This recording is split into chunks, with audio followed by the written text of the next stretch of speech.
Bonsoir à tous et à toutes et bienvenue dans cette nouvelle rencontre Un endroit où aller, où ce soir nous partons de direction Montréal. Nous accueillons Kim Thuy. Bonjour Kim Thuy. Je vous dis bonjour parce que chez vous, il est 13 heures.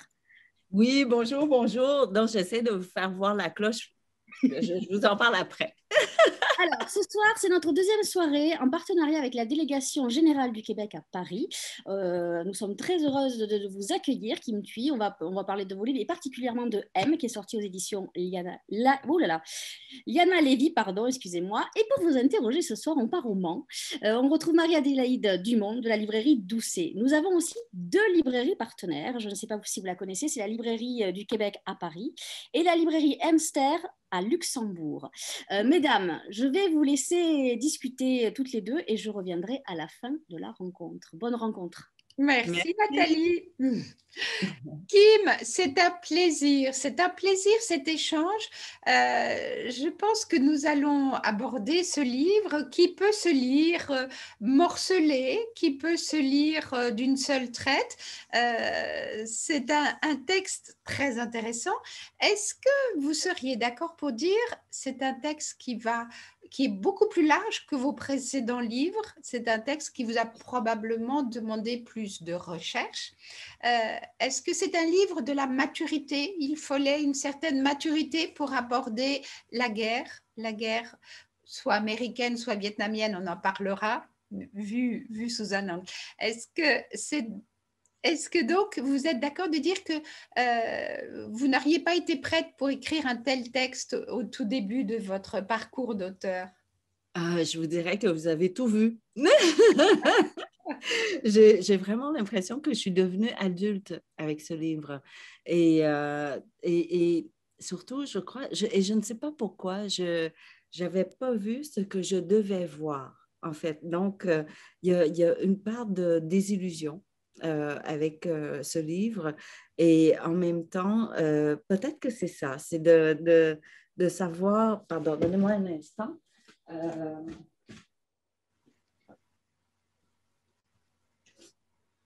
J'ai l'impression que, oui, j'ai l'impression qu'avec ce livre, je n'avais plus le droit de porter de lunettes roses. Hein.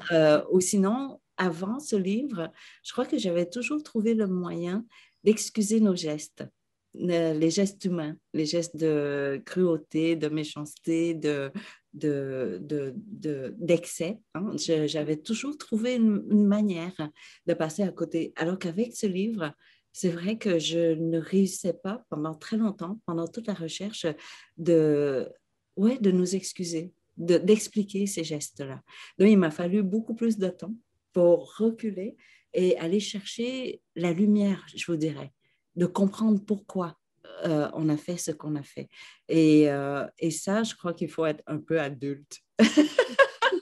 Il faut arriver.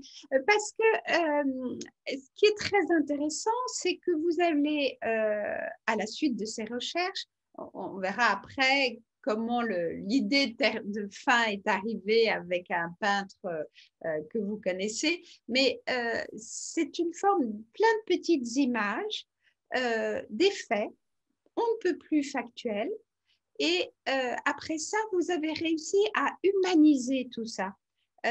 Comme si pour qu'on vous accompagne dans ce cheminement, nous avions besoin de nous accrocher à des figures, de nous accrocher à une histoire. Et ce romanesque sert terriblement bien ce drame.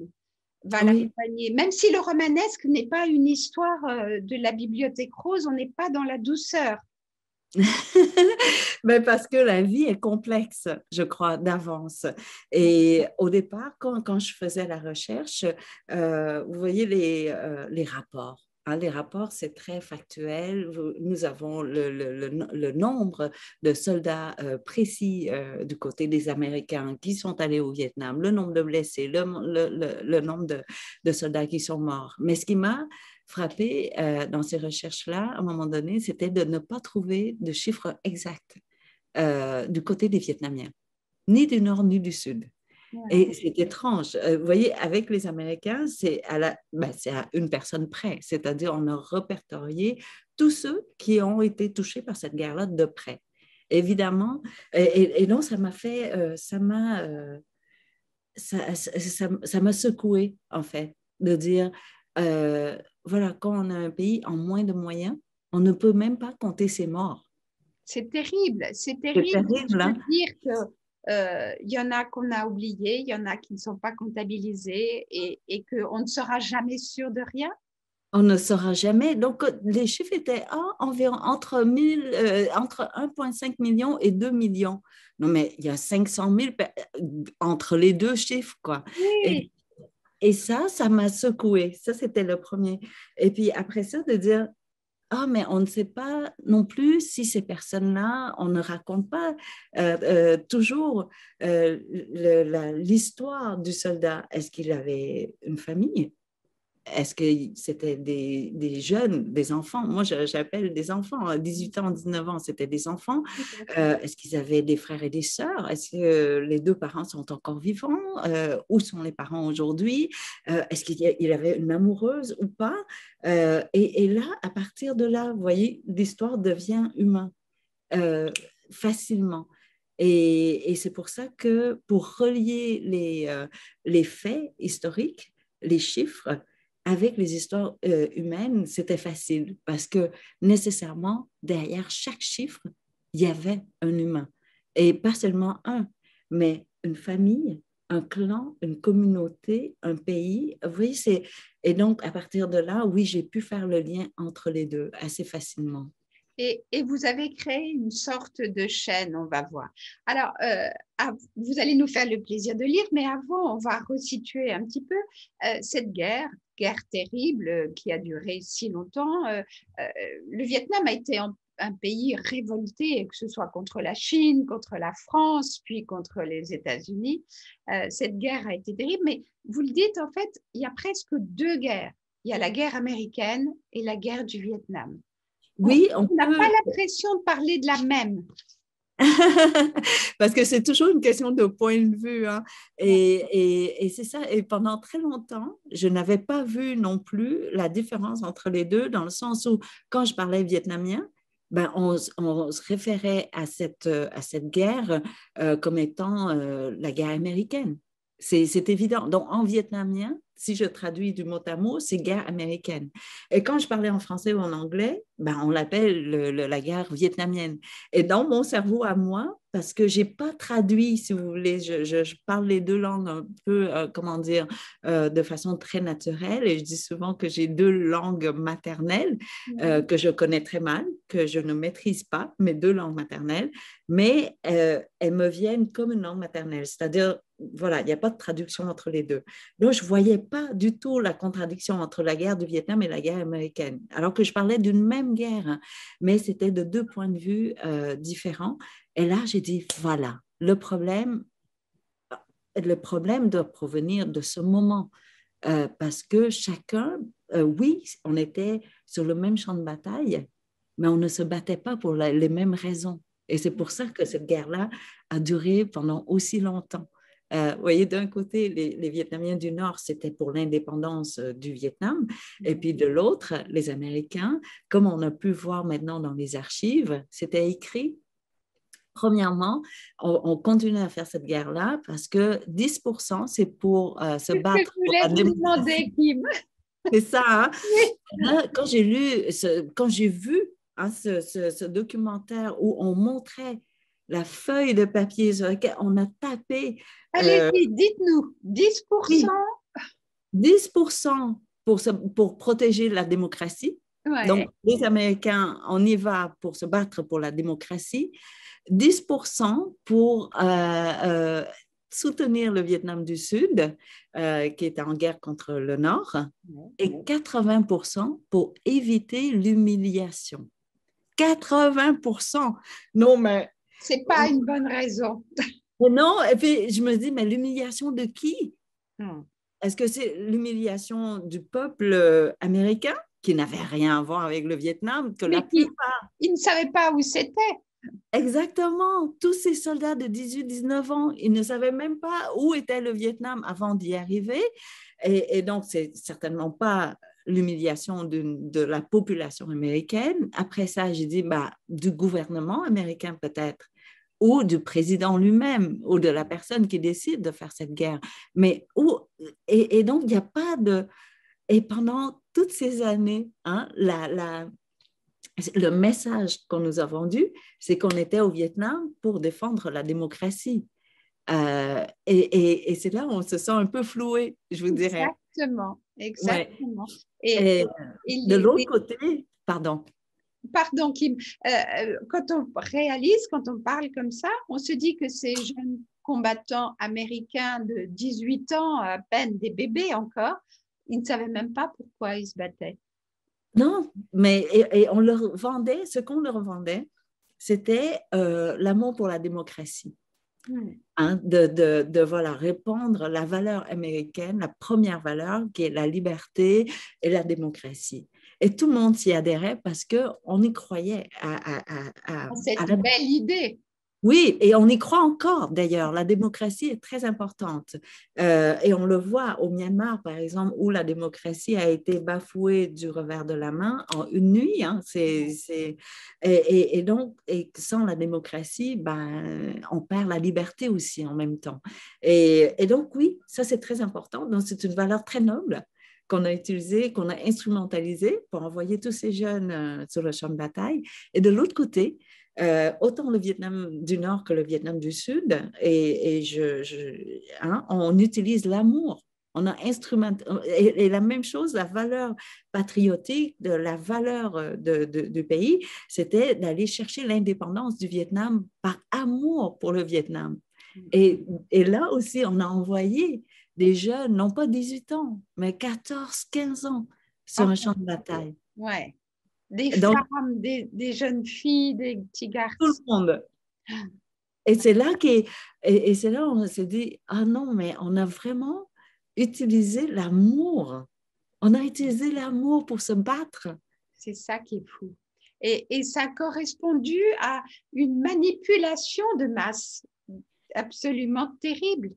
Parce qu'on aime tous l'amour. Oui. On aime tous aimer. C'est ça. Et donc, c'est absolument terrible quand on lit ça. Et alors, vous le dites très bien, dans chaque guerre, le bien se faufile à travers le mal.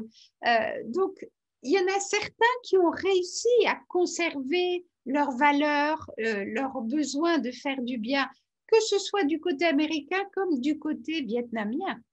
Oui, et malgré nous, hein, c'est ça, le bien quand même existe.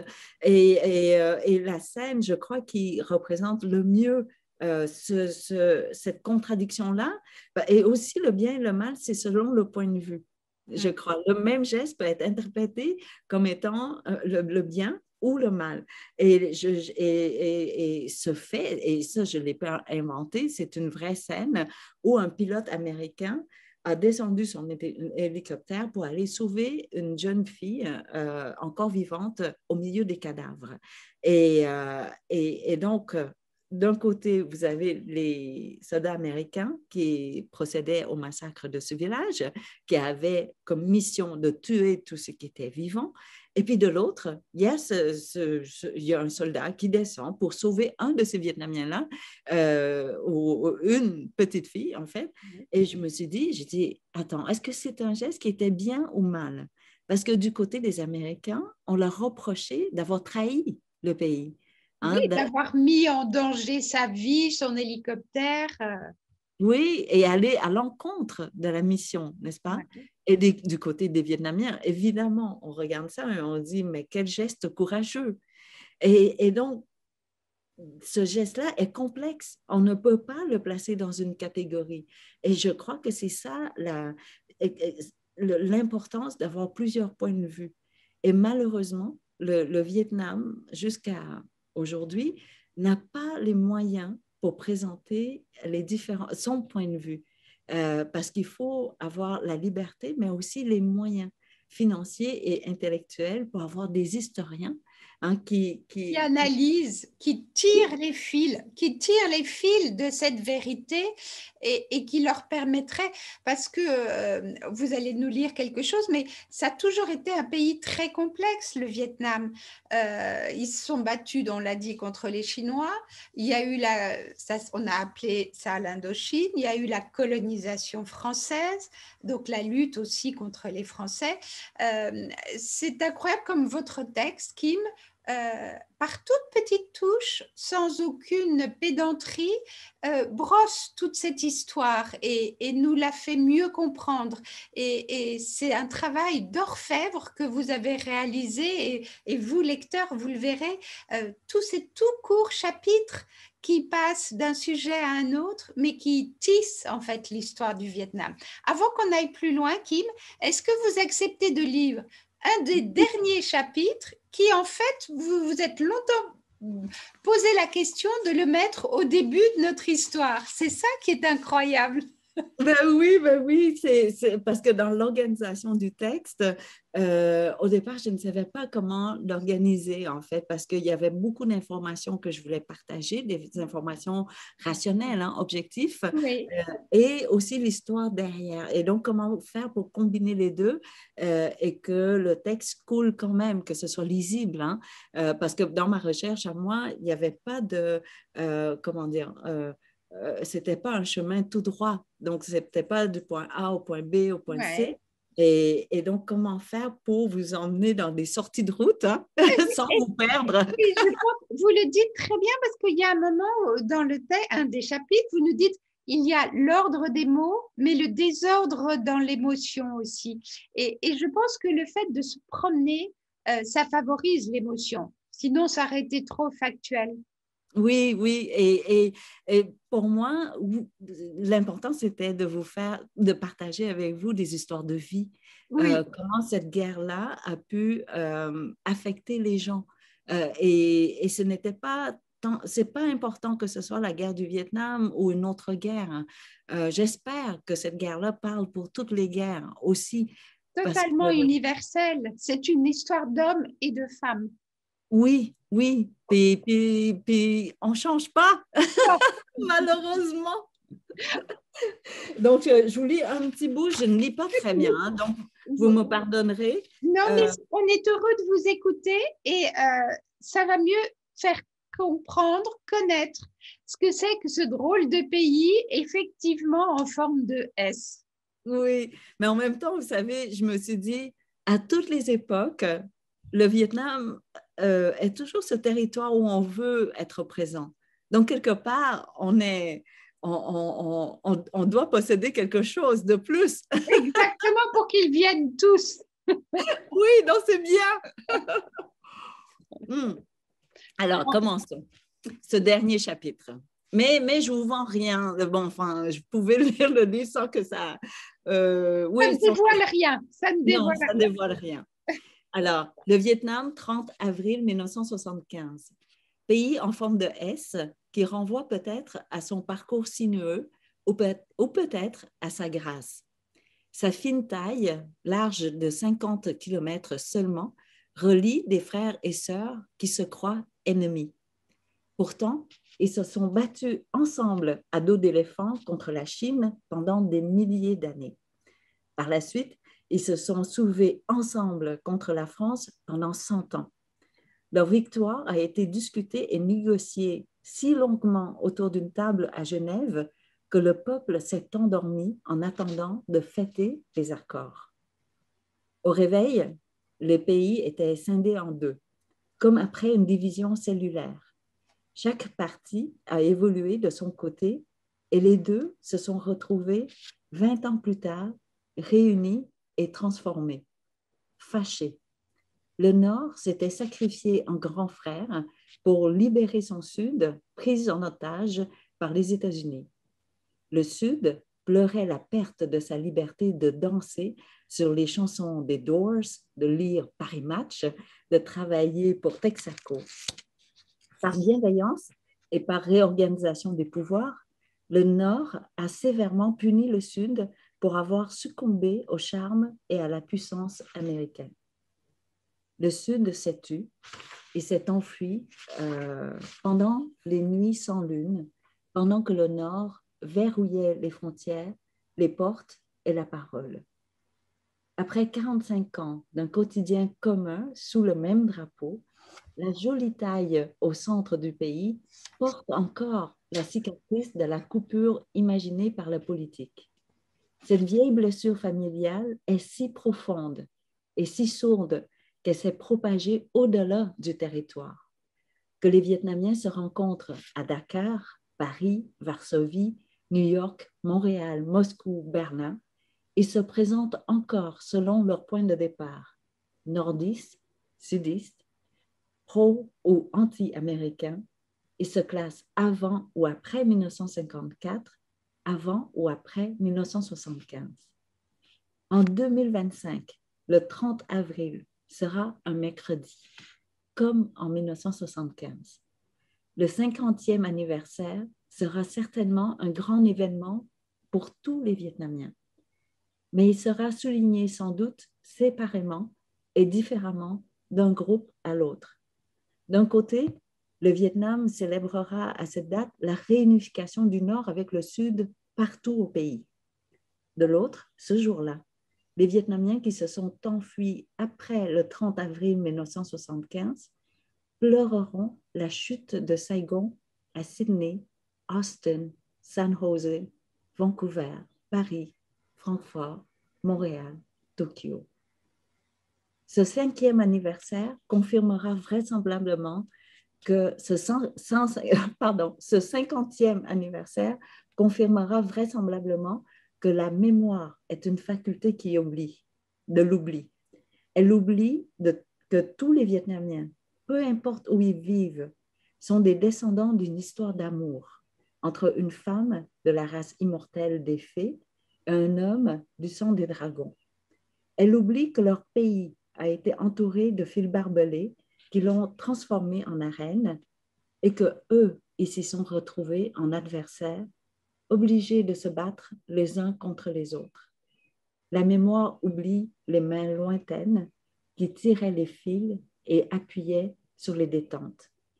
Elle se souvient seulement des coups de poing, de la douleur profonde de ces coups qui ont meurtri les racines, cassé les liens ancestraux et brisé la famille des immortels. Merci Kim. On ne croira plus jamais une auteure qui nous dit qu'elle ne lit pas bien. C'était magnifique. J'ai oublié que j'ai écrit tout ça, je dois vous avouer, je suis surprise moi-même. Du texte et de l'émotion. Alors, au milieu de cette guerre, nous allons maintenant faire la rencontre avec tous ces gens qui ont vécu. Je voudrais juste revenir sur le titre, Kim. M. Ouais. C'est un mot très proche du français parce qu'il y a beaucoup de mots assez proches en vietnamien comme en français, dû à cette époque longue où les Français étaient en Indochine. M, qu'est-ce que ça veut nous dire? Qu'est-ce que ça peut signifier? M est parce que la langue vietnamienne n'a pas de pronom personnel. Aussi, mais on l'utilise rarement. Donc, quand vous rencontrez quelqu'un, il faut tout de suite se situer. Si je crois que je suis un peu plus âgée que vous, je vais tout de suite me nommer grande sœur et vous m'adresser à vous comme étant petite sœur. Donc, grande sœur parle à petite sœur ou l'inverse. Si je crois que vous êtes plus âgée que mes parents, c'est un mot différent pour oncle que si vous êtes plus jeune que mes parents. Et donc, c'est très, très précis. Et donc, quand on est plus jeune, dans un rapport, voilà, dans un écart pas trop éloigné, on est M, qui est la petite sœur ou le petit frère par rapport à la personne en face de nous. Donc, même entre étrangers. Hein, et donc, l'autre personne peut être âgée juste d'une journée de plus que nous. On est quand même plus jeune et on se nomme M. Et pour moi, M, c'est un mot très doux. Parce que quand on est M, on est dans la position où on est protégé par la personne plus âgée et donc par l'autre. Donc, l'autre nous doit la bienveillance et nous, on leur doit l'obéissance. Et donc, en fait, c'est une sorte de bulle de protection. Oui, et donc c'est un mot très doux, mais que je n'ai pas eu l'occasion de l'utiliser. Hein, dans un contexte québécois où au quotidien, je ne suis qu'enfant par rapport à mes parents. parce que je suis la plus vieille des enfants, la plus aînée, donc je ne suis jamais dans la position de la petite sœur. Voilà. Et donc, quand je suis retournée au Vietnam la première fois et d'entendre voilà, les serveurs dans les restaurants, de m'appeler M, oh, je trouvais que c'était très doux. Je ne sais pas pourquoi j'ai pris voilà, affection pour ce mot. Et par la suite, évidemment, ce livre a été complété, je dirais, pendant la pandémie. Et aussi, il y a eu les manifestations pour les Black Lives Matter. Il y a eu beaucoup de chaos, je trouvais, en même temps que les recherches et tout ça. Et j'ai dit, la seule solution que nous avons, c'est d'apprendre à s'aimer, à aimer. Et peut-être qu'on doit exiger le verbe aimer, qu'on doit exiger l'amour, qu'on doit l'imposer. Et c'est pour ça que le mot aime sonne à mes oreilles comme étant un ordre à l'impératif. On doit aimer et qu'on doit dire à l'autre, aime, arrête, il faut que t'aimes, voilà. Et donc, donc le sens, selon le vietnamien, c'est une protection. Et de l'autre côté, c'est une imposition de devoir aimer. Mais les deux, je crois, arrivent au même but. C'est exactement. Et il se prêtait merveilleusement à notre histoire parce que nous allons croiser des amours brèves, éphémères, mais des histoires d'amour. On va voir ça un petit peu plus loin. Alors, du temps de l'Indochine, la fortune de tous ces colons, la fortune de ces Français, c'est le latex. Alors, j'ai appris que les EVA avaient été importés d'Amérique du Sud et implantés. On a coupé les forêts pour mettre des EVA et le caoutchouc est devenu la richesse de nombreux blancs coloniaux et l'esclavage des Vietnamiens, en fait. Il y avait des Chinois et des Indiens aussi, mais tous ces Vietnamiens étaient littéralement des esclaves taillables et corvéables à merci. Oui, puis vous savez, au départ, c'est pas que j'avais une connaissance très poussée du latex, mais parce que je voulais que le personnage principal ait eu un grand-père français, parce qu'elle est doublement métissée, ou je ne sais pas, doublement métisse, et donc je dis, bon, elle a eu un père américain, mais comment faire pour, voilà, pour qu'elle soit, parce que le personnage principal, j'ai vu, en fait, j'ai entendu, j'ai écouté le témoignage d'une des enfants qui a été adoptée aux États-Unis et pendant toute sa vie, elle ne savait pas qu'elle était d'origine vietnamienne. Ses parents ont caché ses origines pour éviter la discrimination envers elle. Et donc, elle a été élevée comme étant une Américaine de souche, voilà, ça blanche. ne se voyait pas, on ne voyait pas ses traits, on ne devinait pas. Voilà. Donc, comment faire pour effacer les racines asiatiques? Je me dis, c'est parce elle a eu deux apports génétiques caucasiens. d'occidentaux. Oui. Et donc, là, j'ai dit, OK, donc c'est très logique au Vietnam, mais il y en a eu beaucoup où il y a eu du grand-père jusqu'au père. Donc, voilà. Et là, j'ai dit, le grand-père français, qu'est-ce qu'il faisait au Vietnam?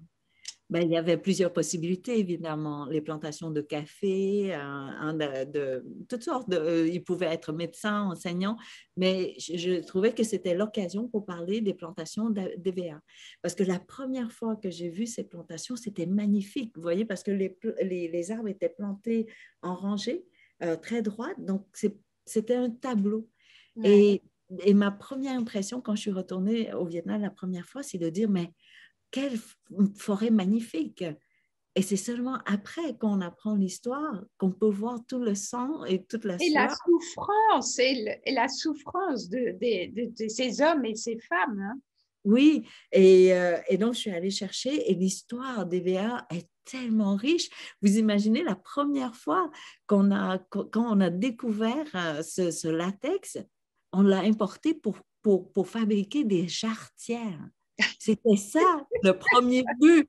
C'était aussi frivole que ça à l'époque, de l'importer de l'Amérique du Sud pour faire des jarretières. Non, mais c'est magnifique. Oui, et de partir. Et avec ça, c'est devenu un produit que tout le monde s'arrachait. On en avait besoin. C'était l'évolution de l'économie, le boom économique, les voitures, les pneus, les avions. Enfin, c'était absolument une consommation galopante. Et ça a ravagé le pays et tué parce que l'espérance de vie dans ces gens d'EVA et ces forêts était très, très faible. Alors, donc, on va voir notre premier couple qui est finalement assez attachant, qui va partir sur un malentendu entre Alexandre et Mai, si je prononce bien. Mai faisait partie de ce qu'on appelle ces Kongai. Ça a une connotation très, très claire et très évidente du rôle qui leur est attribué.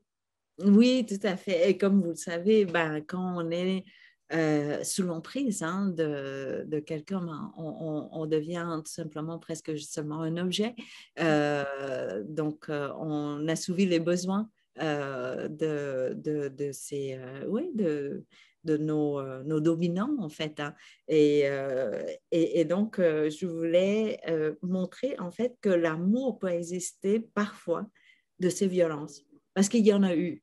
C'est pas tout le temps, évidemment, c'était un mariage forcé, je vous dirais, entre la France et le Vietnam, mais au milieu de tout ça, les humains, on ne réussit pas à se détester toujours. Parfois, l'amour arrive au moment où on s'y attend le moins. Non, parce qu'elle avait une idée précise derrière la tête et ils ont été tous les deux surpris parce que pour lui, ça devait être une jeune femme qu'on prenait et qu'on oubliait dès le lendemain. Et elle avait un but bien précis que les gens découvriront en lisant le texte. Mais l'amour va être là et va être couronné par une petite fille. Oui, et ça aussi, on ne peut pas se passer à l'époque, hein, c'est la nature qui décide, le destin, en fait. Et puis, cette fille est née. Et donc, et cette fille, j'avais besoin de cette fille pour parler, en fait, d'un massacre, donc de faire la transition vers la période américaine. Donc, elle va traverser la période américaine où elle va devenir, en fait, encore une fois, ben pas encore une fois, mais je crois que les femmes sont très souvent, sont toujours les premières victimes dans une guerre. Et j'ai rencontré justement un soldat qui était en Bosnie et il disait que lui, son travail, c'était de transporter la nourriture, voilà, les vivres entre entre deux points.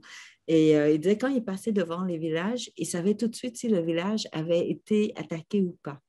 Parce que quand le village était attaqué, on accrochait le corps des femmes sur les portes d'entrée pour dire qu'elle avait été violée et tuée dans ce village-là. Et donc, on utilise la femme comme symbole de dire, voilà, on a pris possession de ce village. Et comme vous savez, mais c'est ça, dans toute guerre, j'ai l'impression... Le corps de la femme est une prise de guerre. Oui. Ou un outil pour servir à d'autres d'instruments de recherche, d'espionnage, etc.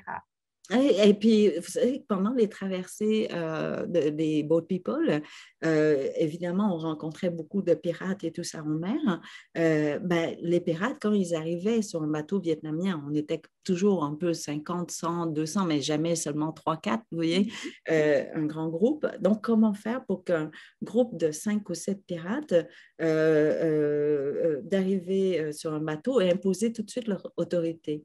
Et l'arme la plus efficace est toujours le viol. Donc, on sépare les femmes des hommes et on viole les femmes devant les hommes. Et c'est toujours la meilleure façon pour, je vous dirais, immobiliser les hommes par humiliation et impuissance. Et voilà, imposer son autorité. Et après le viol, tout de suite, il n'y a plus personne qui bouge. Donc, vous écoutez tout de suite votre bourreau. Interlocuteur. Et donc, je voulais, pas que je voulais, mais l'histoire se raconte de cette manière-là, parce que la réalité était telle. C'est que les femmes vietnamiennes devenaient, voilà, la chair pour les soldats américains. Les soldats américains. Et Et on a vu que la prostitution s'est développée dans des proportions absolument dramatiques. Alors, restons dans le beau, restons dans le pur. Il y a eu une histoire d'amour magnifique. Oui. La naissance d'une petite fille, elle s'appelle Tam. Le couple va mourir, malheureusement. Et là, Tam est l'outil qui va nous servir à tisser un fil entre toutes vos histoires et entre tous nos personnages. La fuite avec la nourrice, un village tristement célèbre, My Lai.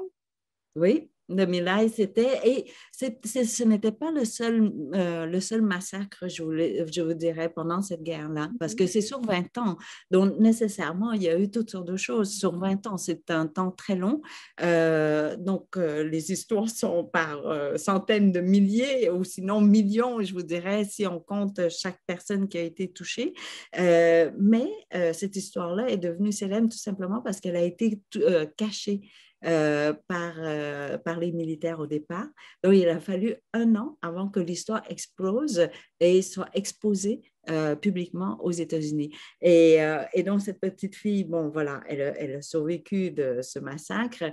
Et évidemment, il faut une autre petite fille. Donc, il fallait que je donne une autre petite fille.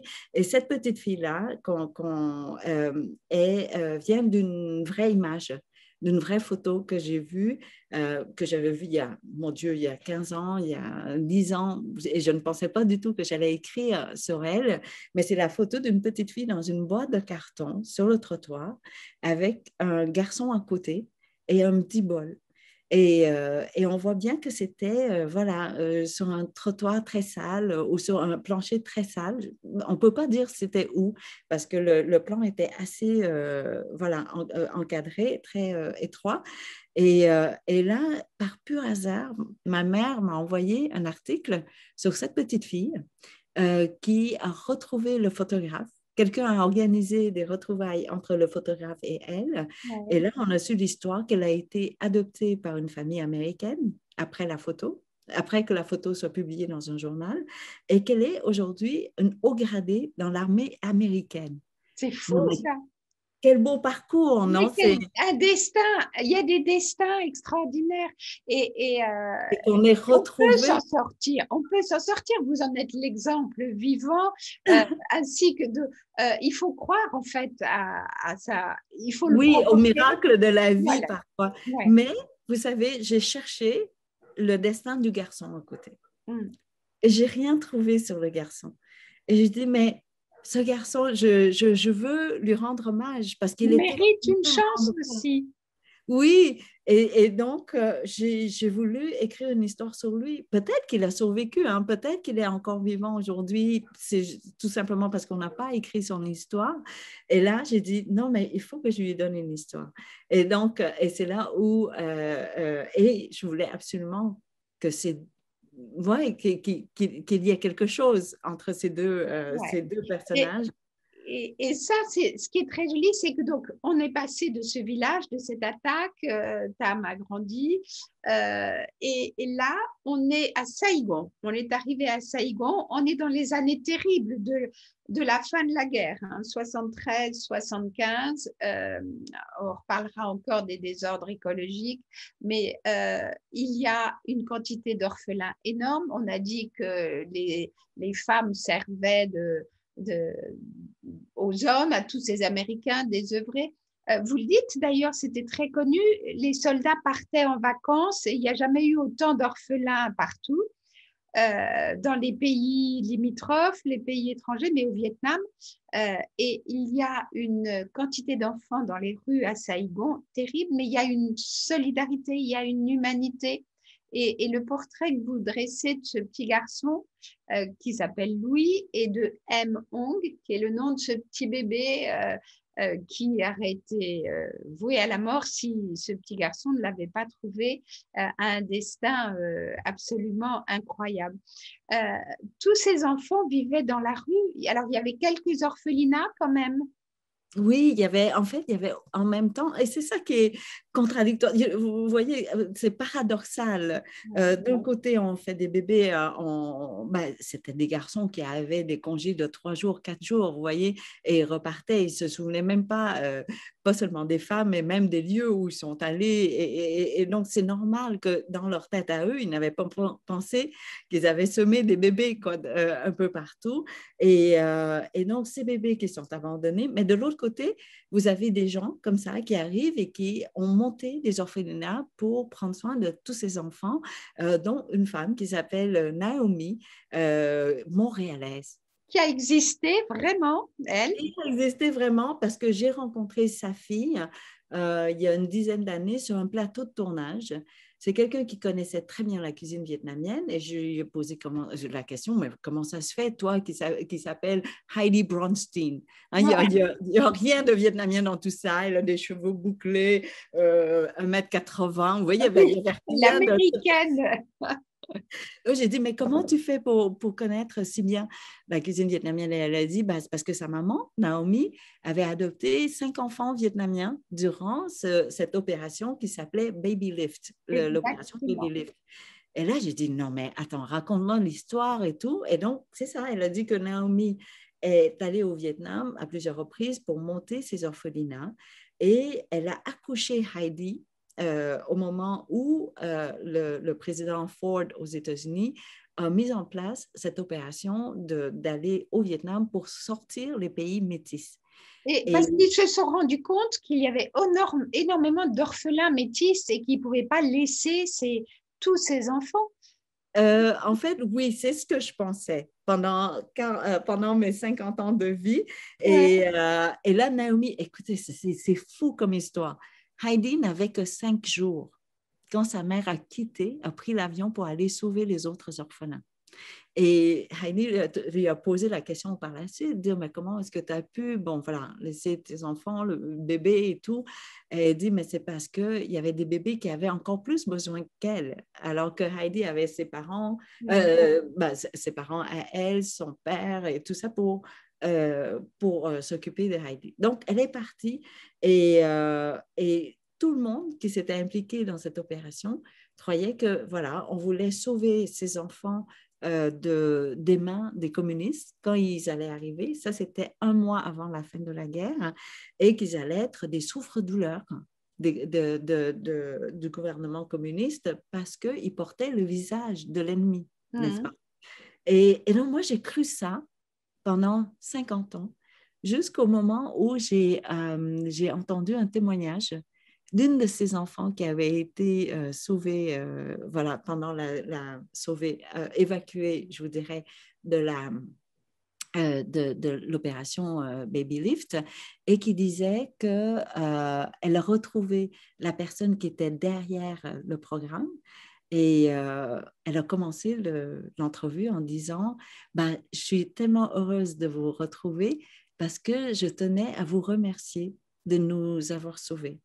Et la personne lui répond, mais vous ne devriez pas me remercier parce que le but n'était pas de vous sauver, vous, les enfants de poussière, les poussières de vie, en fait.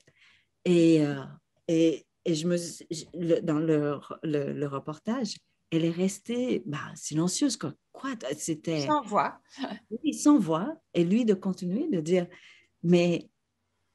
Qui vous aurait pris comme souffre-douleur? Vous n'aviez aucune valeur. Et puis c'est vrai, c'était des enfants de rue.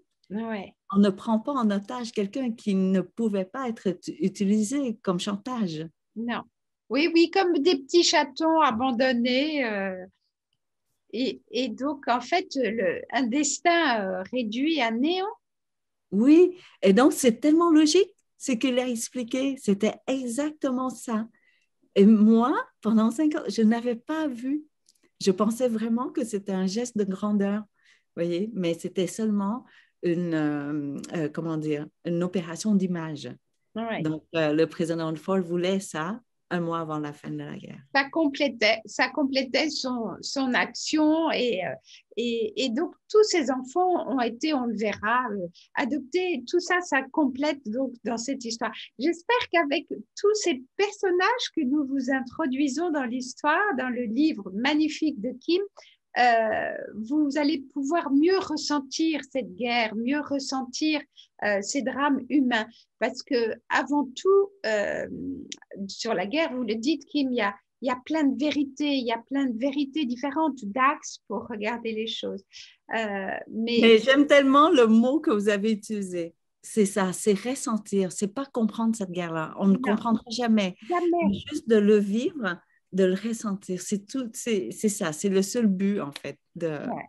Et en fait, ces personnages nous permettent de ressentir. Vous verrez ce qu'il adviendra de M-Hong, de Louis, de Tam, de ces pilotes, parce que on n'a pas le temps là de les détailler tous, mais tous ont eu un rôle à jouer et tous ont apporté un maillon à cette grande chaîne humaine de solidarité.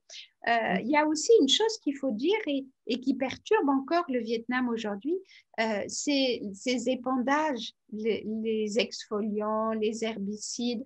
On n'en parle pas beaucoup au moment du 21e siècle où on devrait avoir une conscience écologique exacerbée.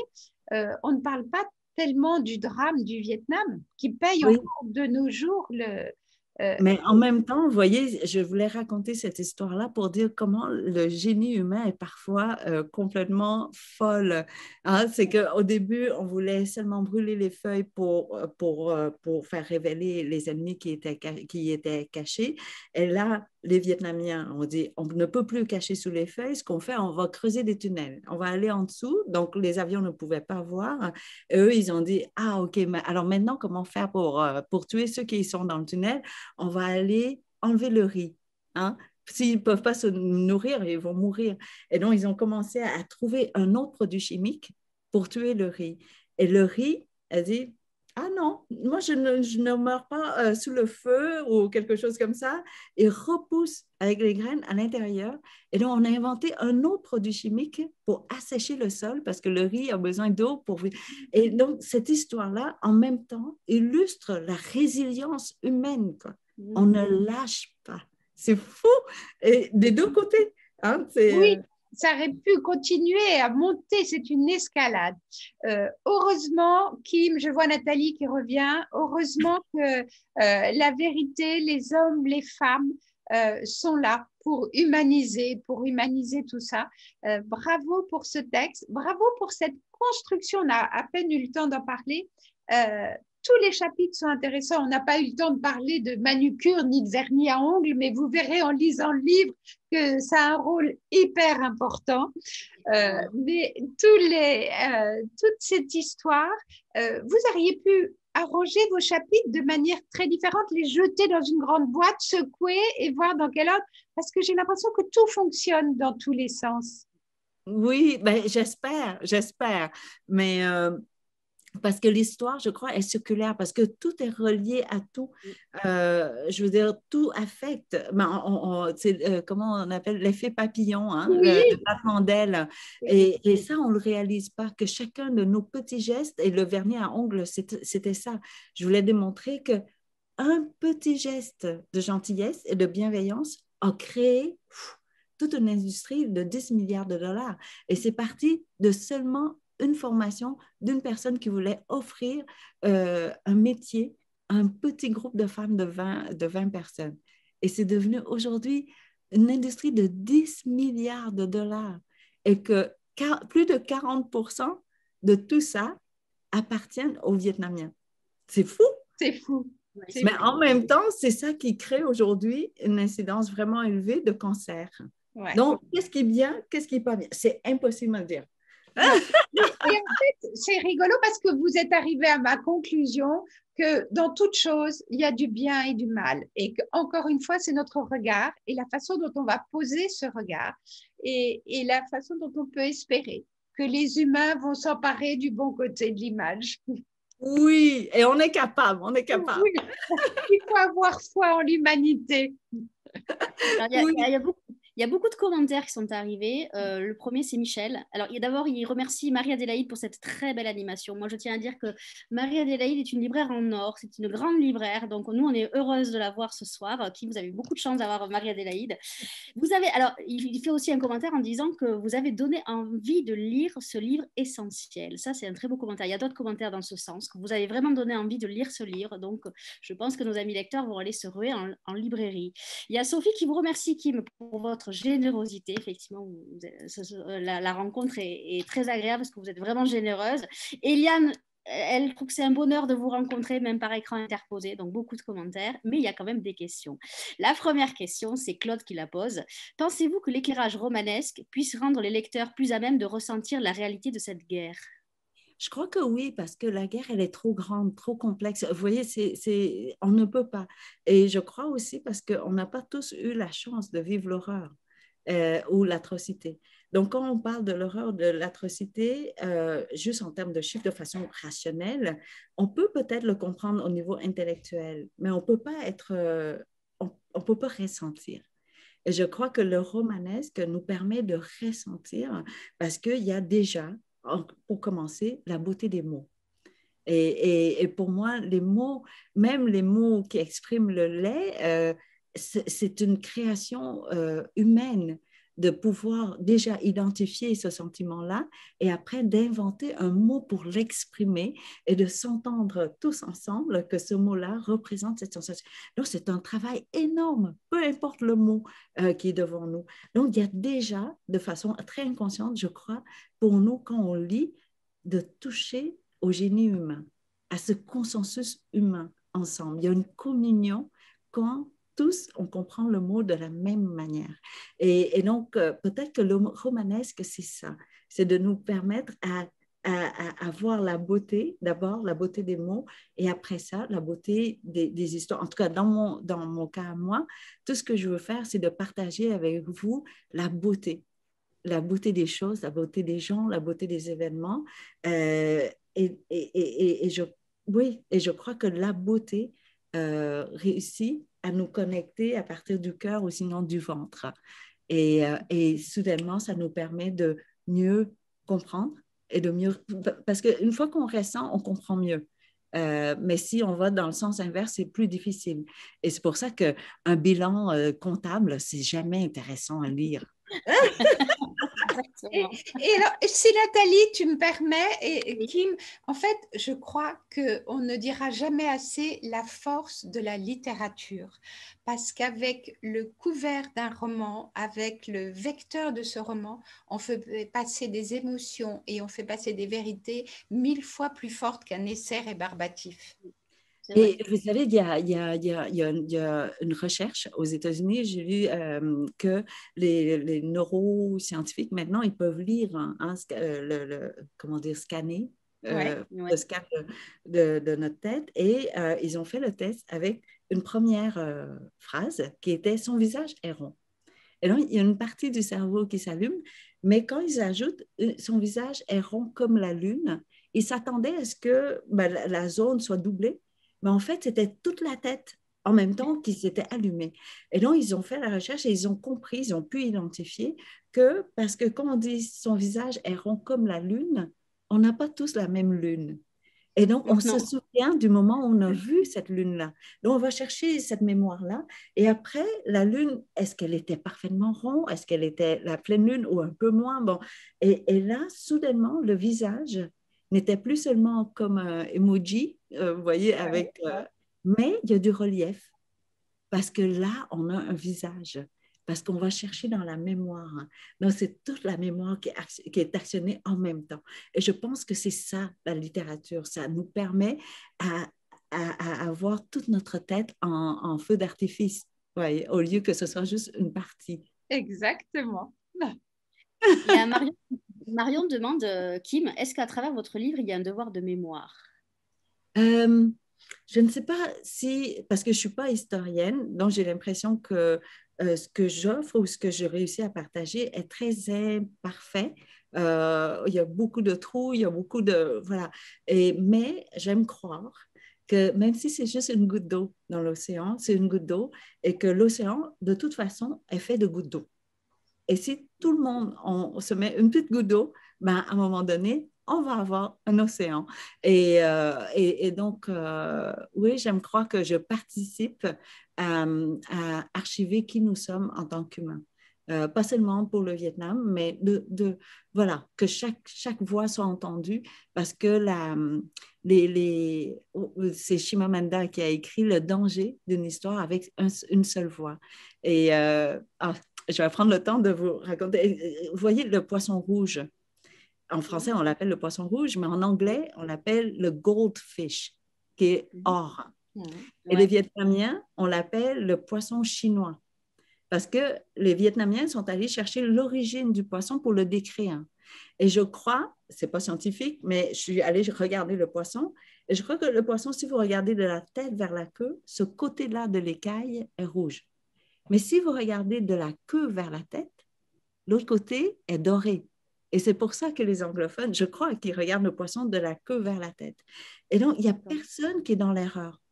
Il n'y a personne. Tout le monde a raison. Mais c'est trois façons différentes de décrire la réalité. Et si on participait tous à donner notre point de vue, on va mieux nous comprendre et comprendre la réalité qui est là devant nous. Kim, est-ce que vous auriez un conseil lecture à faire à nos amis lecteurs qui vous regardent? Oh mon Dieu, oui, oui, beaucoup. Marc-Alexandre Oro Bambé. Alors, il a écrit Dien Bien Phu, D-I-E-N-B-I-E-N-P-H-U. C'est d'une poésie extraordinaire et ça parle d'une histoire d'amour. Et moi, voilà, je l'aime pour les histoires d'amour.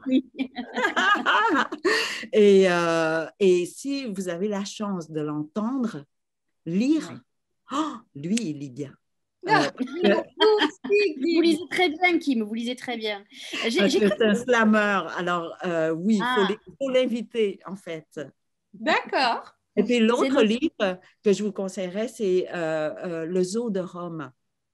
Le Zoo de Rome de Pascal Janowiak, avec qui j'ai eu la chance d'écrire un livre de correspondance. C'est Emma... évidemment, c'est une histoire d'amour à la base. Hein? C'est toujours ça, parce qu'on ne peut pas passer à côté, mais c'est un livre qui m'a tellement enseigné sur la nature et notre relation avec les animaux. Je pense qu'il y a d'autres questions. J'allais vous décrire juste une non, allez-y. Priorité à ce que vous dites. Alors, il dit que dans les zoos, pendant très longtemps, c'était les clôtures qui nous séparaient des animaux. Et puis là, il y a eu une période où on disait non, mais c'est cruel d'enfermer les animaux comme ça. Donc, on a transformé les clôtures en des vitres, des plaques de verre. Donc, on n'a pas l'impression qu'il y a une séparation entre nous et les singes, par exemple. Donc, il dit aujourd'hui, on peut mettre notre main, notre paume, contre la paume d'un animal, mais on n'a jamais été aussi éloigné parce qu'on ne sent plus l'animal et l'animal ne nous sent plus. Et en fait, pour nous tous, j'inclus les humains avec les animaux, c'est l'odorat qui nous guide. Surtout, ce sont les hormones, ce sont les phéromones, c'est tout ça. Et donc, la culture des vignes biologiques aujourd'hui, c'est ça, on utilise les phéromones pour éloigner les papillons mâles des papillons femelles pour qu'ils ne déposent pas d'œufs sur les feuilles et tout ça. Donc, tout est dans l'odorat et dans l'intangible. Hein. Et donc, juste cette image-là, vous voyez, on a l'impression qu'on est tellement plus proche des animaux parce qu'on peut mettre notre main contre la paume de l'autre, mais en fait, on n'a jamais été aussi éloigné. Et je crois que ça reflète aussi nos relations d'aujourd'hui avec les réseaux sociaux. On n'a jamais été aussi proche et en même temps, on n'a jamais été aussi éloigné. Tout à fait. Et c'est une fausse proximité. Exactement. C'est une très jolie image, Kim. Oui. Ah oui, c'est le génie de Pascal et il écrit comme un dieu. C'est un dieu.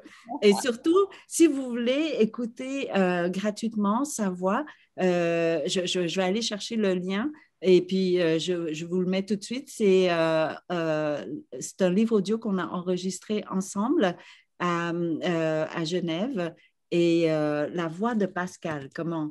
Il faut que je vous le décrive comme il faut. De toute façon, je remettrai toutes les références sur la page Facebook, qui ne vous inquiétez pas, vous embêtez pas à chercher parce que là, on va être pris par le temps. En tout cas, moi, je vais rappeler que votre dernier livre, M, est sorti aux éditions Yana Lévy. Il est chez Marie Adélaïde à la librairie Doucet au Mans. Il est aussi à la librairie Ernster, je ne sais pas si je le prononce bien, à Luxembourg, et à la librairie du Québec à Paris. En tout cas, nous remercions vraiment la délégation générale du Québec à Paris pour cette deuxième soirée. La prochaine aura lieu le 7 juillet. On ne vous en dit pas plus, ça sera une surprise. Un grand merci, Kim, d'avoir été avec nous ce soir pour évoquer tout votre merveilleux livre. Il y a encore des commentaires en disant que les lecteurs ont envie de vous découvrir, qu'ils étaient heureux de cette rencontre. C'était une très très belle rencontre. Donc allez en librairie, découvrez aussi les autres romans de Kim Thuy parce qu'ils sont tous fabuleux, tous merveilleux. Mais je pense que là, c'est la quintessence de Kim qui était dans ce texte avec tout ce qui transparaît avec beaucoup d'élégance et beaucoup de finesse. Merci infiniment, Kim. Demain, on se retrouvera à 19h. On va changer d'univers. On retrouvera Karen Ponte pour Et ton cœur qui bat aux éditions Pocket. Kim, je vous souhaite une belle journée parce que vous, à Montréal, vous avez encore toute la journée devant vous. Marie-Adélaïde, belle soirée. Une belle soirée à nos amis lecteurs. Kim, on espère vous voir bientôt. Mais en attendant, prenez bien soin de vous et je vous souhaite une belle soirée. Merci beaucoup, Sam.